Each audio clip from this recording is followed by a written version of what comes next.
One of the most stunning things about the Lions' 21-20 upset win over the defending Super Bowl champion Chiefs on opening night was the extent to which Detroit's rookie class stepped up and actually helped lead them to this amazing win. Now, there was going to be big buzz around Dan Campbell's team, whether or not this haul throughout the draft was great or not. But so far, this first-year group looks ready to make contributions right away. Both offensively and defensively, this team is taking strides in the right direction. And man, if this class keeps playing like this, the Lions have a bright future going forward.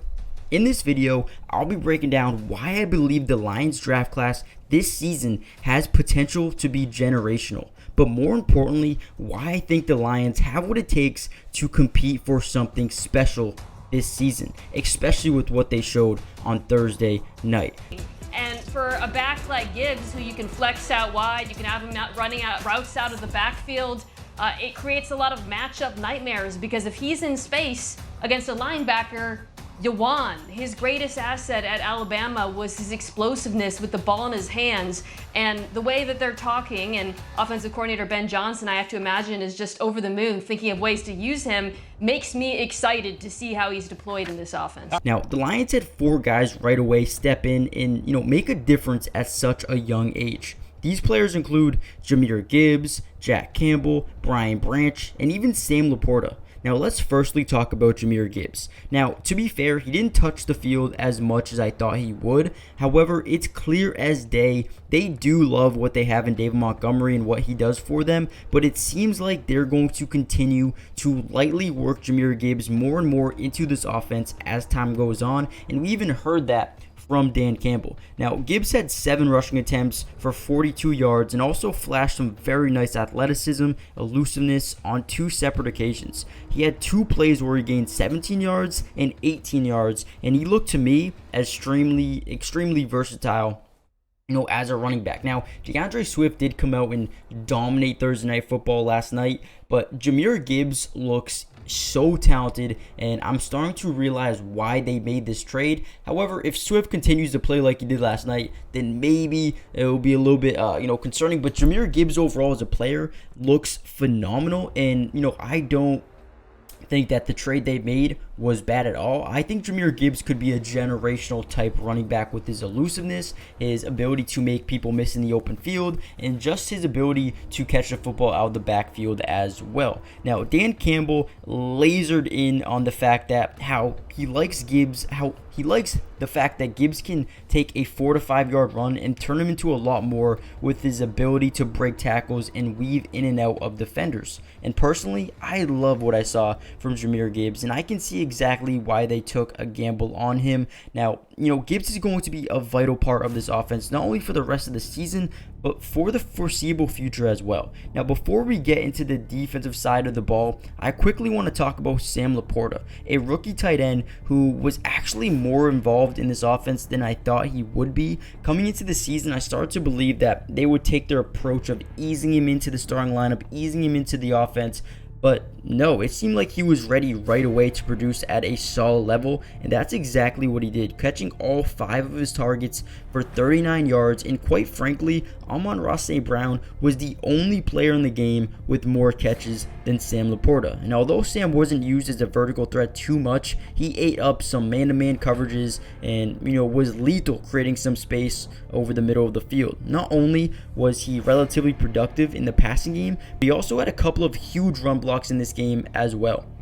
Especially on David Montgomery's 8-yard touchdown run, Sam had a huge block on Nick Bolton, one of the best linebackers for the Chiefs, and was an X factor for that touchdown to happen. Now, before we get into the defensive side of the ball, I need you guys to do me a huge favor and smash the like button. Let's even get the video up to 300 likes. That helps out the channel and me so much. So hit the like button, subscribe if you're new. I will be covering the Lions all off season long, streaming Lions games. So if you want to watch some games with me throughout the season, kind of react to them, make sure you guys join the family and try and post notifications. And lastly, before we jump into the rest of the video, you guys need to go check out Underdog. And to make this game a little bit more exciting for Sunday. We're going to put in a little bit of a pick'em, and like I said, if you guys want to do this with me, link is in the comment section and in the description. Sign up using my code and they'll match your first deposit up to $100, which means they'll give you a free $100 to use. What we're going to do in this game is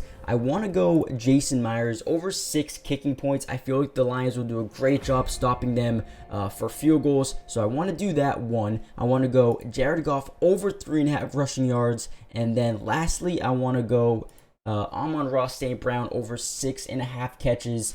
Last week Tutu Atwell had 6 catches. Puka Nacua had 10 catches as well, so I feel like that could be easy. And then the Lions did allow 3 field goals as well, so I feel like this could be a very easy one.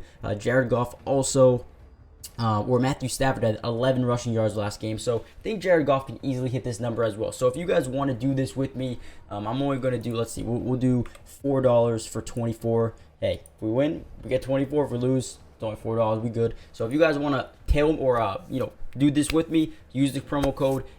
But without any further ado, let's get back into the video. Next, there was Jack Campbell, who was all over the field as their brand new linebacker. And Campbell, who was really known for his awareness, his IQ, play recognition. However, his athleticism was also showcased on the field for 25 snaps in his rookie debut, 6 against the run and 19 against the pass. The most notable play was a breakup of a Patrick Mahomes pass to Kadarius Toney with about 11:44 left to go in the third quarter. Although the linebacker group in general didn't play amazingly, Jack Campbell did show some potential, and I could see him being one of their best defenders in just a couple of years. When you have a player who has, is athletically gifted, but also so smart as well, that's something you find in those X Factor type of players. And then lastly, Brian Branch, the rookie safety out of Alabama, had one of the biggest plays of the night, and honestly, looking back at the draft and realizing where they got him, it's unbelievable. A lot of guys in the media had him as a top 25 draft pick,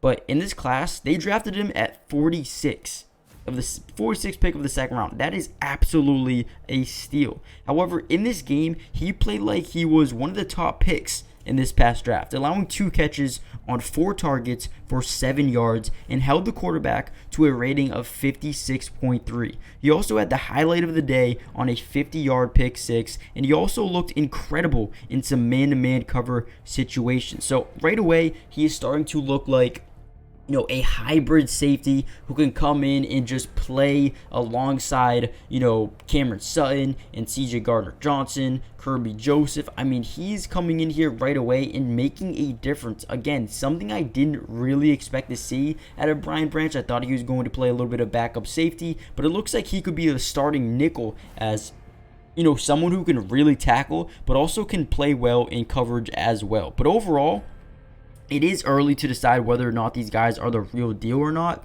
However, I can sit here and say for a first impression, they looked as good as they could have. But even with that being said, there's still so much work to do moving forward. If they continue to improve from here, the Lions might have just had themselves a generational draft class.